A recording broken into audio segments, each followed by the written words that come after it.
Welcome to my channel. मेरा नाम विक्रम है और जैसे कि आज आपको इस वीडियो में बताने वाला हूँ, अगर आप यहाँ पे कोई भी कस्टम रोम इंस्टॉल करना चाहते हो पोको F1 में तो कैसे करें उसके बारे में इस वीडियो में बात करने वाला हूँ। तो यहाँ पे देख सकते हो आता है डिवाइस पोको F1 और यहाँ पे आपको MIUI वर्जन मिल जाता है जो कि 11.0.8.0 जो कि यहाँ पे एंड्रॉयड 10 मिल जाता है। और अगर आप यहाँ पे कोई भी कस्टम रोम इंस्टॉल करना चाहते हो तो फर्स्ट आपको अपने डिवाइस का बूट लोडर अनलॉक कर लेना होगा। तो बूट लोडर अनलॉक करने के बाद आपको यहाँ पे क्या करना होगा, कोई भी एक कस्टम रोम या कस्टम रिकवरी आप यहाँ पे इंस्टॉल कर सकते हो। यहाँ पे जो कि मैं एक कस्टम रिकवरी यूज़ कर रहा हूँ, जो कि यहाँ पे आपको फर्स्ट क्या करना है, बूट लोडर अनलॉक कर लेना है। तो बूट लोडर अनलॉक करने के बाद यहाँ पे आपको ऐसा शो करेगा, जो कि यहाँ पे आप डेवलपर ऑप्शंस में जाके देख सकते हो। डेवलपर ऑप्शंस यहाँ पे आपको नीचे बताएगा जैसे कि दिस डिवाइस इज़ अनलॉक, जो कि मेरा डिवाइस का बूट लोडर अनलॉक है।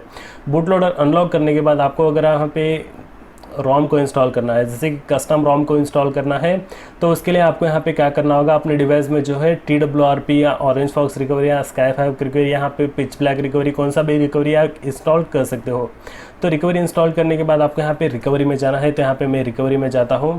तो यहाँ पे आपको रिकवरी में जाने के लिए power button plus volume up button दोनों को प्रेस एंड होल्ड करना है। थोड़े समय के बाद जो है आपका फ़ोन ऑफ हो जाएगा। ऑफ होते ही फ़ोन को यहाँ पे पावर बटन को आपको रिलीज़ कर देना है। और इस मेथड में जो है आपका यहाँ पे डेटा इरेज होगा, डेटा बैकअप कर लीजिए। जो कि अगर आप कोई भी कस्टम रोम इंस्टॉल करते हो तो यहाँ पे आपका डेटा इरेज होता है।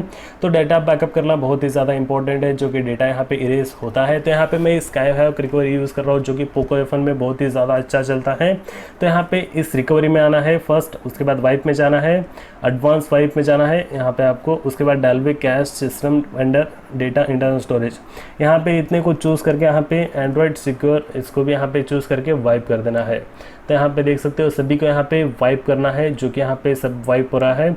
आपको OTG और यहाँ पे जो है SD कार्ड और OTG दोनों को छोड़ के सभी को वाइप कर दीजिए। उसके बाद यहाँ पे आपको जाना है फ्लैश में, यहाँ पे आपको चूज़ कर लेना है जो कि स्टोरेज। यहाँ पे मैं SD कार्ड ले लेता हूँ, जो कि यहाँ पे मैं SD कार्ड में पेस्ट किया हूँ, जो कि रोम यहाँ पे पोको F1। तो यहाँ पे देख सकते हो मैं कावस OS जो कि यहाँ पे वर्जन 6.5 इसको यहाँ पे फ्लैश करके बताऊँगा। इसको क्लिक कर लेना है। उसके बाद यहाँ पे आपको फ्लैश कर लेना है। अगर आपको इसके साथ G ऐप फ्लैश करना है तो आप G ऐप्स को भी यहाँ पे इसके साथ फ्लैश कर सकते हो। जैसे कि फर्स्ट इसको फ्लैश कर लीजिए, उसके बाद आप यहाँ पे G ऐप्स को भी फ्लैश कर सकते हो। तो यहाँ पे रोम फ्लैश हो रहा है, तो यहाँ पे मैं फ्लैश होने तक वेट कर लेता हूँ। तो यहाँ पे देख सकते हो फ्लैश हो चुका है, जो कि कावस OS, जो कि उसके बाद आपको यहाँ पे राइट क्लिक करना है। और यहाँ पे फिर से अगर आप यहाँ पे ओपन G ऐप्स फ्लैश करना चाहते हो तो ओपन G ऐप्स फिर से फ्लैश कर सकते हो। तो यहाँ पे मैं ऑलरेडी यहाँ पे चूज़ कर चुका हूँ, जो कि यहाँ पे G ऐप्स वाला ही रोम ले चुका हूँ, जो कि यहाँ पे आपको मिल जाता है, जो कि कावस बेलियम, जो कि यहाँ पे G ऐप्स इसके साथ इंक्लूडेड है। तो यहाँ पे मुझे कोई भी ज़रूरत नहीं है G ऐप्स फ्लैश करने की। उसके बाद आपको यहाँ पे रिबूट में जाना है और यहाँ पे रिबूट कर लेना है, जो कि यहाँ पे सिस्टम रिबूट आपको यहाँ पे कर लेना होगा। तो यहाँ पे देख सकते हो पोको बाय Xiaomi। इसके बाद जो है यहाँ पे आप MIUI यूज़ करते थे वो MIUI चला जाएगा। उसके बाद यहाँ पे आपको कावस OS देखने को मिल जाएगा, जो कि यहाँ पे आपको बूट होता हुआ दिख रहा है। तो अगर आपको यहाँ पे वीडियो हेल्पफुल लगा हो तो प्लीज़ इस वीडियो को लाइक कर लीजिए। और अगर आप मेरे चैनल पे नए हो तो प्लीज़ आप मेरे चैनल को सब्सक्राइब कर लीजिए और बेल आइकन को दबा लीजिए, जिससे कि पोको F1 के रिलेटेड बहुत सारे वीडियोस बना के बताने वाला हूँ।